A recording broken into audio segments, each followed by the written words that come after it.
I love it. So what's the biggest difference in performing with Indra and Vengeance? Um, you know, Indra, well, a couple things. I mean, Indra typically is headlining clubs down there, so we're usually our set's a little longer. Though Vengeance does headlining shows too, so that's not always the case. But it's just more intense. It's like cranked up even further than the Vengeance stuff. It's more evil, not evil, but it's just darker. It's harder voice, lower tones, and just more aggressive and like more physical, just more. And it's just the absolute most, and it's fast as fuck, and like really fucking intense, dude. And then we put on a real sweaty show, dude, and that the biggest thing is there's a lack of melody there, which we still have the dynamics, I think, because of the percussion and stuff, but it's just really, really aggressive on purpose. It's supposed to be, it's fight music. It's like fast fucking fight music, and the guys are MMA guys, are super into UFC. We have all connections with UFC fighters and stuff. And the guitar player is a black belt jiu-jitsu, the bass player is black belt Muay Thai. They both own academies with students, and they're very deep into it. The drum tech for Sepultura. So they have a lot of cool shit going on, and it's just a little different, it's a little different, but it's amazing to be able to have an experience for me to come from this town and to be able to front a fucking crazy band from Brazil. And like, the singer of Sepultura now is an American dude, and I met him on the first night. He's from Cleveland, dude, Derek. And is he? He's from Cleveland. Yeah. I didn't know that. Go ahead. Yeah. I was like, Browns, but we can have common ground on that, right? But besides that, he's great, You see the Steelers hats back there. Yes, indeed. Yeah, I know. I'm fucking around, but Derek's super cool dude, super cool. He treated me really, really well and like welcomed me, and it was cool to be with an American at the very beginning too. Kind of, do that. And he was telling me, some of his, stories of how he, got in. Now, I mean, he's lived there for so long now. He's beyond fluent, and he, he's basically Brazilian, at this point. But he lives in both worlds in that sense too. But so me and Derek and like a couple other dudes are the only fucking Americans that front Brazilian metal bands in the world. I mean, there's like maybe 5 motherfuckers that do this. Right. So it's rare, Yeah, I when we did a show with them at the Reload Festival, I remember coming back and watching them, man. They were just incredible, man. And I didn't get a chance to talk to them, but I wanted to talk to them, but I didn't get a chance to talk to them. And I was just like, man, I was just watching them, and of course, talking with Rich them about Max, the Cavalera brothers and stuff like that, what it was, just having that conversation. Yeah. And but I was just like, man, I wanted to talk to him because I was just like, yo, because he's a big dude, he's a tall dude, and then he had the dread so long or whatever, the braids and stuff. I wanted to talk. I didn't get a chance to talk to him, but he seemed to be a real cool dude. Yeah, he's super cool, super fun, cool. He's like totally into vegan stuff now, and so he's like really, really healthy. But great dude. Yeah, I only got good stuff to say about him. Yeah, no doubt. So all of them, all of the guys in Sepultura are fucking great dudes. Well, from what I can see, man, there's no doubt they were just all cool, indeed. So how hard has it been to travel to South America, to Brazil, to perform and still juggle a beautiful family in the midst of it all? That's the hardest part is that probably, and it's, this kind of music is not the most financially secure genre to play in, and it's our art, so we're going to do it. And, I wasn't able to enter Brazil for several years because of this fucking COVID crap. And, and that really slowed us down. So every band for the most part down, but indeed. So now I can go back in and things are better with that. But so I haven't traveled a lot. Like my son doesn't really know what it's like for dad not to be home. My daughter a little bit, but it's been so long since I've been gone, really, really long. Excuse me, that they don't really have a full grasp of that, so it will be a little bit different next time that happens. And I think that they'll probably appreciate me a little more after I've gone and come back, but yeah, it's a challenge. It's a challenge. It was a lot easier when I was single. It was still pretty easy when I just had Julie as a girlfriend, as my wife. And then once the children came, it definitely adds a lot, it's, indeed. There's a big reason to come home, like you stay Yes. safer when you're traveling. I'm not going to jump off as many cliffs into the rivers, the crazy shit, that I'm doing as much, just taking a little bit less of those kind of risks, but, yeah, it's a little tough. The first day is the hardest, when you say goodbye to everybody and stuff. It's really hard, I'm pretty good once I'm gone to kind of like get into my mode and stuff. But there's some downtime when you get lonely and shit. Like it happens, dude. You're far from home and stuff. But usually I've been on tour a lot of times, and I've been down there like 14 times. I've been to Europe 5 times. I've been to the States a lot of times. So I've been gone for months at a time, many times. So, usually I'm okay. Yeah. Yeah, you're a definite veteran, man. But I just want to say, I applaud you on, what you and Julia are doing with your family and how you guys enjoy the time with your family. And those times are important, man. They really are. Of course, I'm a family guy and I love my family, but just seeing you guys handle business, go to Hawaii or go to more even up Northern California and just enjoy yourself, man. And you need those times to get away, just to, refresh yourself, replenish your fuel supply, and you do it. And once again, I applaud you on that, man. Thank you. It's all about having a balance in life. And if you just do one thing, it really gets to, be too weighted, whatever that is. So and like when you're on the road with 20 guys in a sweaty bus and like doing hardcore shit for a month, like ass and feet. So like you come back and like you want to be quieter for a little while, like things like that. So I like to kind of go through it, but it's in me though. It's in me. Like I haven't, been on the road longer than I'd like. And right now even, but the logistics become more difficult with the family and then, and the economy is pretty shitty right now too. So that makes it a little harder, right? With the costs are, the cost of the tour bus is higher. The cost of the flights is higher, blah, blah, blah. The cost of your bills where you're gone's more. Right. So there's less, and you really can't hustle CDs like we used to do. That's right. So like you got to have really high quality merch, and you don't have. We've lost that rapper hustle that we were doing essentially, because that's what we grew up the city next to that shit. So we're like, we saw that and we're like, that works. And I mean, James, like he was doing this TV show and he interviewed Eminem right when Eminem got signed, before his first single came out. So no one knew him yet. And we basically had seen him in San Francisco hustle CDs and just fucking make $100 like in an hour. Just come on, and we were like, what the fuck? Like, it was really cool, and then like guys like Too Short, some of these guys in Vallejo and Oakland and stuff doing their thing in the trunk of their car would be up. They have a sick ass system bumping. They're fucking, the subs are hitting and you're like, that's pretty fucking cool. And so we took that and, and outside of like the Giants games and outside the A's games, there was dudes like, slanging CDs. And so we just kind of adjusted our game and kind of did it like that, even though you didn't see so many metal bands do that. But like, who gives a fuck? It works, dude. And you get it out there. And dude, we've sold 20,000 fucking CDs, dude. And a lot of that was from our hands, Yes, indeed. No, man, I had never seen it before the way you got it. So that's why when I saw it, I was just like, that's fucking amazing. I said, I love that shit. I said, that's what, I see Too Short them talking about. That's what I said, it's amazing. And you guys did it, man. And we did. I love it. No inhibitions. You guys handled your business. Yeah, it was just spread out like into the crowd, Yes, just throwing shirts over people's shoulders. What size are you? I'm an L. All right, fucking 20 euros, motherfucker. Let's go. That's right. That's right. People don't even know what happened. They're like, they just walk out and they like have all this merch and there's no money in their wallet.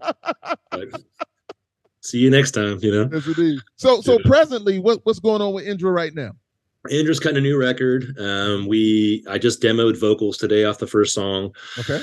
And the guys are still kind of chopping some parts around and stuff. So it's difficult not being able to rehearse with my band, I'm sitting here in my fucking office alone, trying to figure out what they might like and where I should sing. And I try to get them to give me song maps. That way it kind of helps me get an idea of what they think I should put vocals, and stuff. Yeah.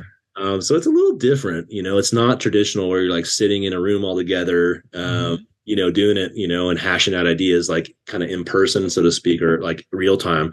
Right. So it's a lot of sending back and forth. Like I'll make a demo, pretty crappy quality, send it back to them. They'll, this is great. This is great. Let's work on this riff, that kind of stuff. And so we're doing a lot of that kind of stuff. Okay. We have a lot of songs written and just trying to put it together. And then we have a really awesome like opportunity. The government of Brazil does a lot of cultural programs that where they will spend like pretty proper money to get bands like us or bigger bands to come and play like free shows for the people at like a government venue, kind of like a theater, or sometimes they're even on the street where they put like a stage on a street or something. Yeah. And so that'll probably be our next tour because it would pay for like, it'll be good money for us. Awesome. So, so I don't know when it's going to be. The drummer, again, he's with Sepultura now, right? So like, we got to kind of wait till when Sepultura has a window. I got you. It's his job. He's feeding his family that way as well. So like it's good for us too, because he's meeting everybody, and so we're just kind of hanging out, and we'll be out there at some point this year, I think, hopefully. So awesome, man. Yeah. Salute to you. Salute to the guys, man. Tell them I said hello, most definitely, man, because they're dope too. Definitely, that energy is crazy. Crazy. Once again, yes. All right, so now. Now I've had you here for a long time, but we still got a few more things to talk about. Oh yeah, I don't care. Ladies and gentlemen, I don't care how long this takes. Whether you dig it or not, this is my brother, so I'm enjoying every single second of this. So hang out. Yeah, me too. Yeah, so, let's go. Distilled Entertainment. All right. Tell us about your company and the services you provide, bro. Yeah. Yeah, well, so Distilled Entertainment has been a dream of mine when I was finishing up college, and I worked at this restaurant bartending with a buddy of mine named Sergio, and Sergio and I had some big dreams, and we were chilling one night and watching some fine films, and we're thinking to ourselves, like we need to kind of use our skills with our people skills and our he was interested more in models, and I was interested more in the band kind of management. And we kind of wanted to do like a multi-directional agency that kind of had a wider umbrella, that some band management, some tour booking, some model booking management stuff, things like that. And so that's kind of how we started. We were doing booking more so than management. And me and him are still good friends. He decided to kind of go a different direction at some point and left. But excuse me. But since about 2004 or 5, it's been more my ship, Right. And now he's out. Legally it's all my stuff now. But yeah, I started tour booking, because I learned again in high school to tour book, right? So I use those transferable skills, my dad likes to say, transferable skills. So I use my transferable skills to start booking for other people too, and use those same contacts, try to, so that was kind of started like that. And as I became more experienced myself and my own career kind of developed, and I started to be around more professional musicians and pick the brains of these better and bigger artists, I was able to start being more comfortable to manage the babyest bands, the very beginning bands, and that's just kind of slowly grown into like less booking and more management over the time, because I have a lot of experience now, and contacts as well, doing this for so long, a lot of people and that kind of thing. So I can help a lot of bands in that way. So my focus has become artist management, though I do book a little bit for a couple national bands that are, that'll like garner a US tour as a headliner. I don't really fuck with like booking local bands in new markets, because it's just, it's not advantageous to, unless you're really, really young, right? Not a good move. I have different ways I have my bands do that. I prefer my bands to go on tour with bigger bands and build their name fast, So, because I know how it can work, right? So, but yeah, I manage a good amount of bands. I just signed a few more, and And then I have a guy named Patrick working with me too. He's got 4 or 5 bands right now himself, and I'm Right. doing about 10 bands plus my own bands, and Mm-hmm. I have a couple bands that are just booking and stuff like that too. So the few have different, um, every arrangement's a little bit custom, but Yeah. most of it is artist management focus, trying to get bands to grow, trying to get bands to I'm trying to achieve their goals is my key Mm-hmm. more so than like my dream for them, because Okay. I'll make you work 8 fucking days a week. So Right. that's how I work. So like it's better I do your goals because maybe you want to work 6 days a week. If you let it up to me, I'm gonna work you like I Real work. talk. And my Real nick talk. is relentless, so it's not probably gonna be easy, because I don't have no mercy, dude. Like you're gonna play every fucking night, Right. like every night, Yes, indeed. yeah, because if you're sitting that day off, it's a hotel. Now you're going to the restaurant. Right. You're spending money, not making money, and I don't like Yeah. that. So so that's how we play, But it's been going really well. Yeah. I had to give a couple of shout outs to my bands if I could that I'm Of managing. course. So I've been for a long time. I've been with a band called Suicide Puppets from Pennsylvania, Harrisburg, Pennsylvania. They've been doing really great things, man. They just toured with Soulfly. Oh man. They've done shows with Wednesday 13, Cradle of Filth. They're going to go on tour in Europe with 6 Feet Under in a few months. Really Awesome. proud of them. I got a band from Argentina called In Element, and Yeah. they just did Yeah. a whole big Europe tour with Nile and Christian. Are they Fucking back yet? yeah, back. And now Nile is going out again in a couple of Uh-huh. weeks with another band I'm working with called Vapor. Uh-huh. Got them on that tour too. Super stoked. I got 2 bands going on a big tour with the rock band Cold. Mm-hmm. 56 shows in the U.S. with Wow. Cold. Starts next weekend. Yeah. I got Divide the Fall, great fucking up and coming band, and a really cool fucking great band too called Signal to Noise from Mm-hmm. Maine. Divide the Falls from Twin Cities area, Minnesota, Wisconsin kind of area. Yeah. Great fucking bands, dude. And I'm gonna get this fucking finally meet those guys in person because they'll get to play some shows local to me, Indeed. which is really really cool too because they're from back east and stuff. So Mm-hmm. yeah, I got them. I'm working with this really interesting project called Gothic Prophet. Mm-hmm. The singer's based out of Tampa area. Amazing vocalist, and we've got Curran Murphy from Nevermore, my buddy who I met that first Right. night when I was 17. Now he's playing. James is going to be the drummer. I'm going to play bass. Really? So We that's the got project Mark. you were speaking about. Yeah, yeah. Yeah. So we're putting together this project with her that's real progressive metal in a way, some symphonic kind of metal stuff, but incredible clean vocalist, really really cool stuff. And Mark Rizzo, who is with Soulfly, he's going to Mm-hmm. play guitar with us as well. And we got a really great keyboardist too named Becca McCobb, who's really fucking cool too. She's from a band called From Hell before.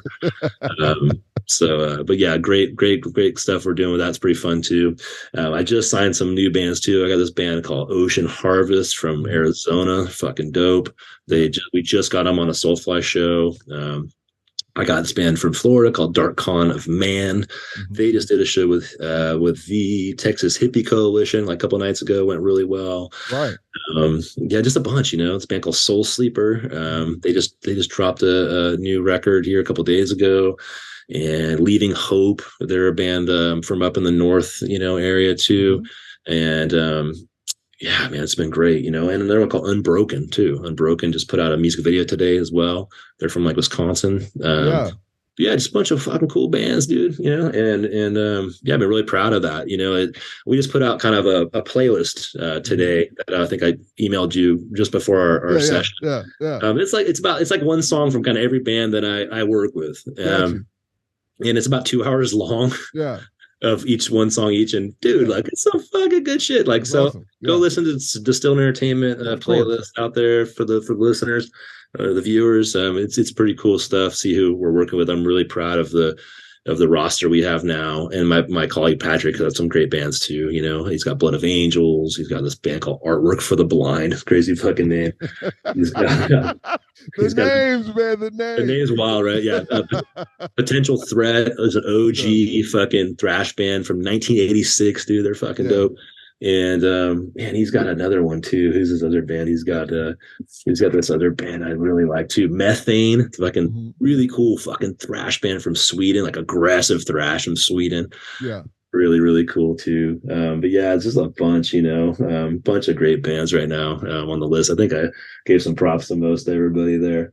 Yeah, I think I covered it, but yeah. So anyways, so sorry. I want to do my No, shameless man, shout out listen, to my, no, my no, homies. no, no. You're doing your thing, and I'm glad you said that because just lets the people know, you know, distilled entertainment is no joke, man. It's real and handling business, man, and that's what it's about, man. And I just once again want to applaud you. You inspire me so much because you are, you have that hustler and that grind mentality, man, about you. And just like you say, you probably got it from your pop, man. Bruno, what's up, baby? And it's a great thing because when you're looking at certain things, man, it's a lot of work beyond what people think it is, man. There's so So much much, more, so so much. much more, in this music business, which is something else. And then, I had a conversation with Matei Harangoso, who's he does where he promotes people and he does things like that's what he does. And he was just talking about it, man. Just all the things that have to, and a lot of bands don't understand the work that goes behind it. So much, dude. Yeah. And it's